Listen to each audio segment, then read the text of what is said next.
And so apparently we're doing American Idol thing where I'm the optimistic guy, you're Simon Cowell, and Eric's a drunk woman. Wait, what?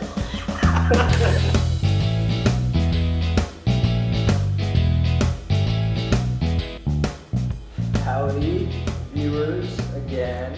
This is Blues Clues with us three. That guy, me, that guy. I'm Blue. I'm a Clues. Oh! I'm Steve. Their usual Am I Steve or Joe? You're Joe. I say Steve was a cooler one though. So I'm Joe. It's all coming together now. It's all making sense. Yeah. Well, anyway. So, today's episode on that high note is about welfare.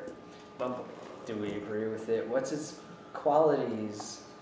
What's a welfare? What is welfare? What is welfare? So let's start with the philosophy of welfare. Is it the obligation of the rich to give to the poor? Go! Yes.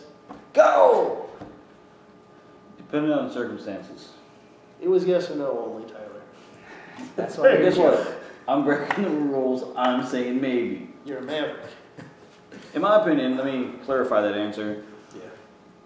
If I'm rich and so-and-so's rich, but then so-and-so has a gambling problem, a drinking problem, and a drug problem, and becomes poor, why should I give away my hard-earned money to that person? But if that person's company that they've been working for 50 years, shuts down, goes bankrupt, and that person loses their job, can't pay their mortgage, and whatever happens, and they become poor through other means, I'm not going to say I'm going to pay for all their stuff, maybe give a little charity. Mm-hmm. So, it depends on the circumstances, So you're saying it should be like on a case-by-case basis? so to speak. I might have to agree with that. Now let's chisel this down a bit more. Not only is it the obligation of the rich, but should rich have a choice? Should they be, in no better words to say it, forced to help the less fortunate? Go! Yes. Go! Again, I think it depends on their circumstances. Too modern. Forced. Should they not have a choice? Like if you work in the United States, you have to give to welfare. Or charity. Or Technically, don't we do that through taxes anyways? yeah. No, that's given to the government. And the government Yeah, the turns government. around and gives it to the poor based off of certain application processes. That's true. That's true. So we So, kind of already are, really. and the rich probably give more because they make more income. Therefore, they get taxed more. Depends on the president. Or the president's tax plan. Or the Congress's. I guess the question that would be there is, should the taxes for the poor or for the rich be higher than, say, middle class? That's for another episode. We're talking about welfare straight up. Yeah. So, let's say welfare. Is it for the overall good for the community? Is it for straight up the bad of the community? Or is it just one of those regretful, you gotta do it, even though it's... I would say, I'll take this one.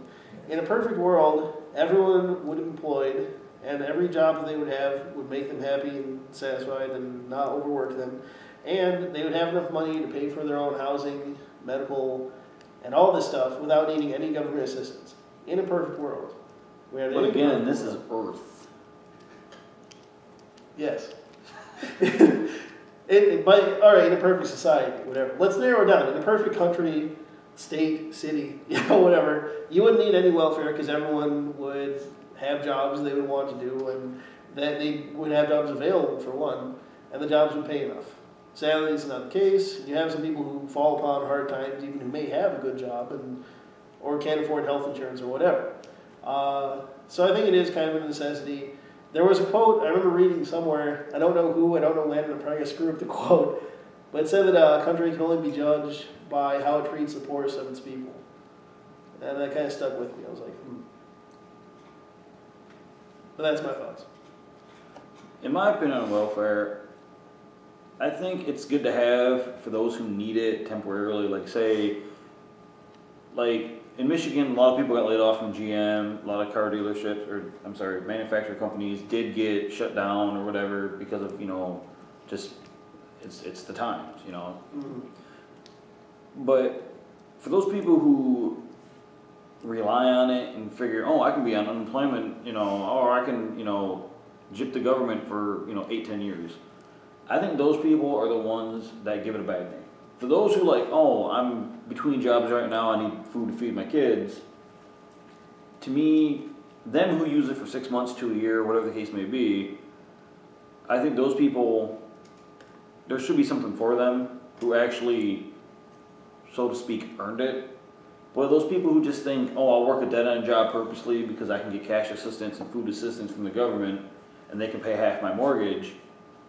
Do you remember, well, never mind, I'll wait. It kind of goes back to that, you know, what's the word I'm looking for? Case by case, you know.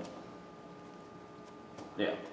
Do you remember, I don't know how into rap you are, but Old Dirty Bastard, ODB, he did this thing on MTV once, and this later became, he had an album cover that was his welfare card.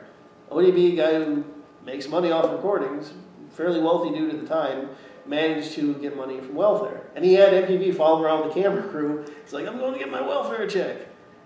That would be an abuse of the system. That was well documented. That I'm kind of like, dude, come on. Old dirty bastard, why do you have to live up to your name? It's like that guy who was in the news a few months ago where he won like, what, $2 million in the lottery? Mm. He bought a nice car, had like all this nice stuff, but because he put it as an asset rather than, you know, savings or checkings, yeah, and it wasn't, you know, liquidated or whatever, that caused him to still technically be eligible for, you know, government assistance, even though the dude had more money than all of us combined. So it's like, there's loopholes that I think the government needs to take a step back at and say, okay, we need to fix this so that way those who need it and deserve it can get it, and those who are taking advantage of it can get a swift kick in the butt and say, hey, get off your butt, get a job. So you're saying it should be better regulated, basically? Way, way regulated. Okay. Does welfare completely discourage work ethic? Does it make people not care about jobs? Is that why our unemployment is higher than before? Is because we have so much welfare? Go. I don't think so. The reason being, I think, like I said originally, the perfect world thing, I think everyone genuinely wants to do something that they can get paid for and kind of make their own way in life. Maybe I'm optimistic in saying that, but it seems like most people want to actually earn their life in a sense. You know what I'm saying? Maybe not. I'm sure the ones who want to earn it, I think, outweigh those who are just ripping people off. What does our resident cynic think? Well, when I was unemployed from October of 2008 to May of 2009, I was on unemployment, and I think we were on food assistance at that time because I was getting nothing for money. Yeah. And I'm not going to lie, for the first like 2-3 months, I was enjoying it. I was milking it. I figured if I can sit around and play video games, film stuff, and just be lazy, still not worry about bills, why? But then after a while, you know, just cabin fever and just the general, I can't do this no more set in, so to speak. And I had to look for a job. Not to mention, I was getting by, but I didn't have no spending money. I couldn't go out and buy, you know, toys or whatever I want. That's another thing. It's not like you're rich on welfare. You know what I mean? It's not like you're... Yeah. So, I think some people are happy with that bare minimum, you know, lifestyle. So because of it, why work if they don't have to? If I can get, you know, another 24 months extended on my unemployment, why work? I mean, I know unemployment and welfare are two different, you know, categories, two different forms of assistance. But to me, any form of money coming to you that you aren't working for, like if someone was like, hey, I'll write you a check for $1,000 each week, I'll just do that for the rest of your life. Why would I work? It's free money. It just, people are just taking advantage of it. What has changed in today's age compared to way back when you never heard about anybody going on welfare? Why are we no longer afraid to admit, yeah, I take free money from the government or something like that? Whereas in the past, it was never really documented. You didn't see people say it was a source of shame in the olden times, and nowadays it's just kind of a regular thing. It's just kind of an alternative job. Why do you think that is? Standard of living has gone up. Maybe, I don't know. People are living longer. People have, to get to your job, you need a car. A lot of people, I don't know. Let's go back to me. Tell what do you think? Well, if you look at, say, like, 50s and 60s versus now, population has gone up and jobs have gone up, but not as quickly as population. It's easier to have, a city have population go up by 1,000, all these people having babies versus companies able to supply 1,000 jobs. Yeah. So I think part of it is there's more people out there every day than there are jobs. And then it kind of became, like you said, like a second form of income where people are just kind of like, well, if it's there, take advantage of it. And they don't see it as a burden because they're not working, it's not coming out of their taxes, it's not. The way I look at it when I pay taxes, I'm paying for the city to have better streets, better schools, better this, better that. Oh, and I'm also paying for, Bob over here and I'm paying for, and you hear a lot of older people complain about that. But I guess as you get older and you just, like, you're in the same boat, get older, have a job, and you're like looking at your paycheck going, okay, why is it I made X amount, but then after all these deductions, I'm only making half of that? It's like, Yeah. It's kind of you just want to know where your money's going. And then you see this guy in front of you buying, has better clothes than you do, hopping in a better vehicle than you are. Meanwhile, he bought twice as much food using a, food stamp card, and I'm like, scrounging my pockets to pay for my, food for my wife and kids. It's like, to me, it just needs better regulation. I can say that. I think we're all pretty well in agreement with that better regulation would be a good idea. The problem is, better regulation also comes at the cost of taxpayer money because you need to pay people to check on these things. You got to pay regulators. So you can get some of these unemployed people on assistance, give them jobs to help regulate the system. Therefore, it's a win-win for everything. I don't know if their qualifications would quite like. Well, look at me. I was unemployed. I'm really good with computers. I'm really good with figuring out paperwork. I'm really good with stuff like that. I couldn't find a job in an office. I couldn't find a job. Like unemployment lines or unemployment offices are closed an hour early each week because we don't got enough people working here. Really? Yeah, it is kind of ironic. Yeah. That's my signal.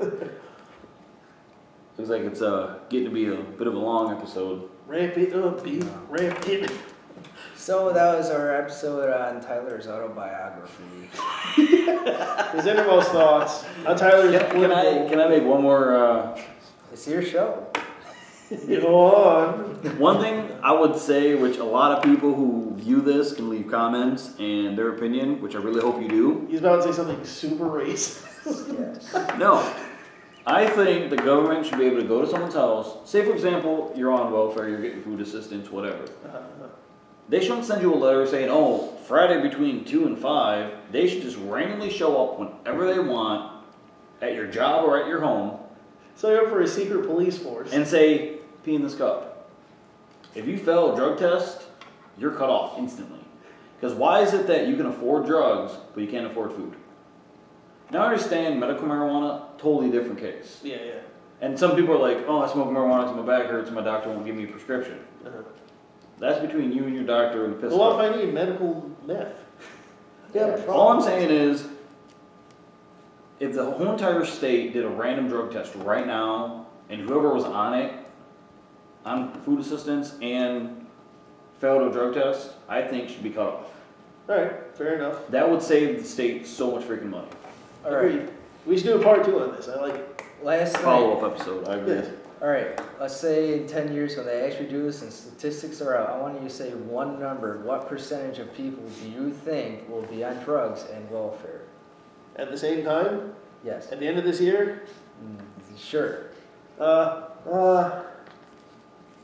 15. 15? 15%. That's a low number. I was going to go between like 25 and 30%, maybe Alright. even more. At least double what I said. I guess I'm the crazy one because I would say 50. But I almost was going to say that, but I was like, no, that's a bit high. I'll stick to 30%. And so apparently we're doing an American Idol thing where I'm the optimistic guy, you're Simon Cowell, and Eric's a drunk woman. wait, what? Okay, works for me. So that was our episode, apparently part 1 of welfare. We might do a follow-up sometime. We should. Alright. So, yeah. Later. And I apologize to the fans for taking over. I just have a lot of opinion on the topic, so. No one wants to hear from you. Have a good night!